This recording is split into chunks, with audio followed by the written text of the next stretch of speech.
I don't dream about many games after I finish them. I've got enough shenanigans from my background to keep my subconscious busy when I'm unconscious. However, since finishing Cloudpunk, I've had a few dreams about it. No joke, I'm completely serious. The dreams themselves have been relatively uneventful: hover cars, polluted, constant rain, a dispatcher with a secret, plummeting miles from the top of an escalator into a polluted ocean, a noir detective android who is more human than most people I know in real life, and more. Interestingly, and again, I'm not joking or being hyperbolic, my dreams accurately reflect my feelings about the game, both good and bad.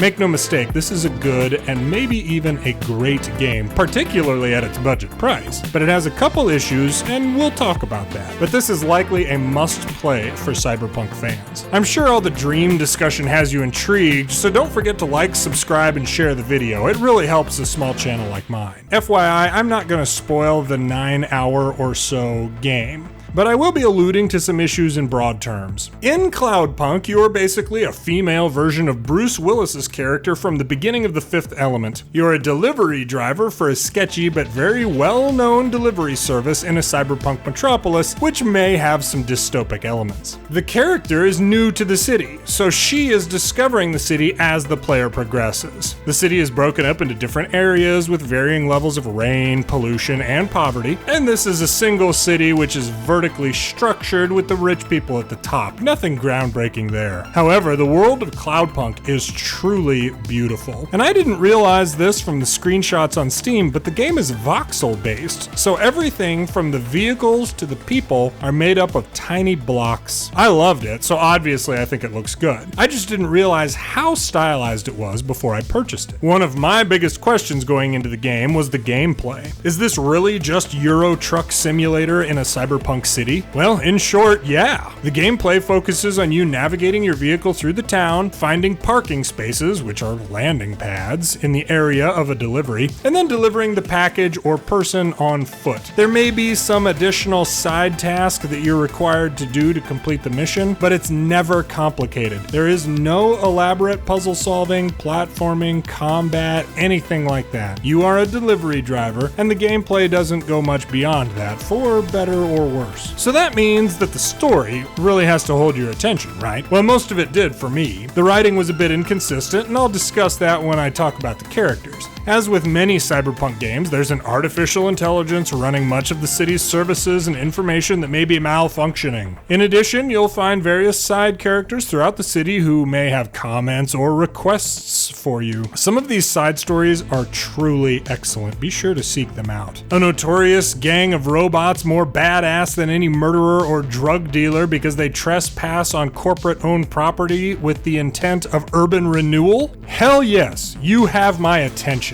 Ultimately, the overall story about the AI kept me going through some unrelated but required quests. A few comments before my big issue with the game. Frustratingly, you'll regularly pick up a person or package for delivery, and you'll have to wait through an unskippable discussion before you're given any idea where you need to go. More than a few times, I was left simply hovering in place without any interaction with the game other than waiting for the dialogue to reach the point where someone told me where to go. Now, I get that may be an accurate representation of the delivery driver experience, but, and we just need to talk about it, the voice acting of the main character made me want to skip literally every piece of dialogue she had, which, you know, is most of the dialogue in the game.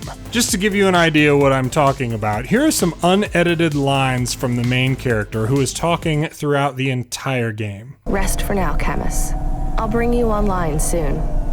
And Camus, I missed you too. I thought I owed you some kind of explanation. You don't need to feel guilty. I don't. But you need to face up to the consequences of your choices. I do, and I'm sorry for your loss. She was... Control, come in. This is... Wait, is this channel receiving me? Driver 14FC, this is Control. We read you. Is that you, Carmine? No, my name is Rania. You're the new kid. I'm the new driver, yeah. Who is Carmine? He was driver 14FB. What happened to him? He retired last month. Good for him. Dead, Camus. He's dead. Aw. fragile and temporary. Let's go. There's nothing else we can do. None taken. I love a maggot pizza. We're almost at our destination. It's only ever bad news, Camus. When was the last time someone messaged us on the comm and things didn't get worse? Now keep in mind that those lines were from different parts of the story. So I've rewritten this part of the script a few times. I don't want to be too negative, but I also want to be clear that I almost stopped playing this game because of the main character's voice acting. I don't pretend to have perfect readings, and sometimes I put the emphasis on the wrong syllable. So when I comment on voice acting, I don't do so lightly, and I don't want to proverbially throw stones in a glass house. Suffice it to say that it's clear the main character is reading from a script, just like I am right now.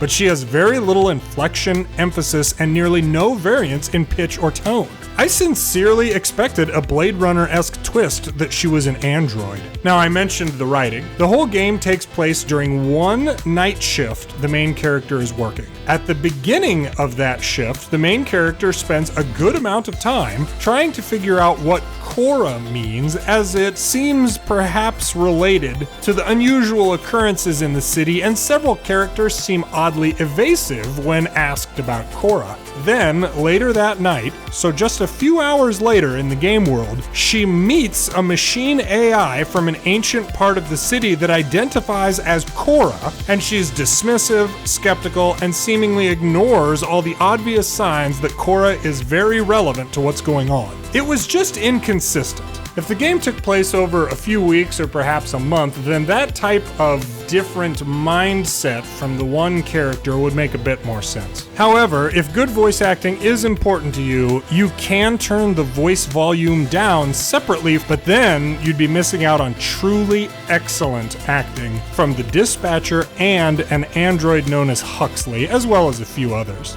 My dreams, and again, I'm not joking here, have focused on the dispatcher and Huxley, two excellently written and voice-acted characters from the game. However, the story is structured to make us care about the main character and another female character. They aren't in my dreams. Shit, their voice acting is so bad, in my opinion, that I honestly became angry I couldn't skip certain dialogue interactions in the game. Also, just to address the apparent issue, I have no problem with a female lead or female actors, so any of you hooligans asserting that I just hate women, as seems to be in vogue given The Last of Us these days, that's just not the case. Ultimately, I'm glad I stuck through it, but not for the main character or the other female character we're supposed to care about. That damn dispatcher and noir investigator, though, they're gonna stick with me for a while. I'll forever view Cloudpunk as a wild dichotomy. This thing could reasonably be a full-priced $60 game if the voice acting was tidied up. If you're into cyberpunk, you'll probably enjoy most of this game. However, if the unedited voice acting I played before was nails on a chalkboard for you like it was for me, playing this game may be a rough trip. However, and I want to be very clear about this, it is worth it, if nothing else, so that you get to know the dispatcher and Huxley.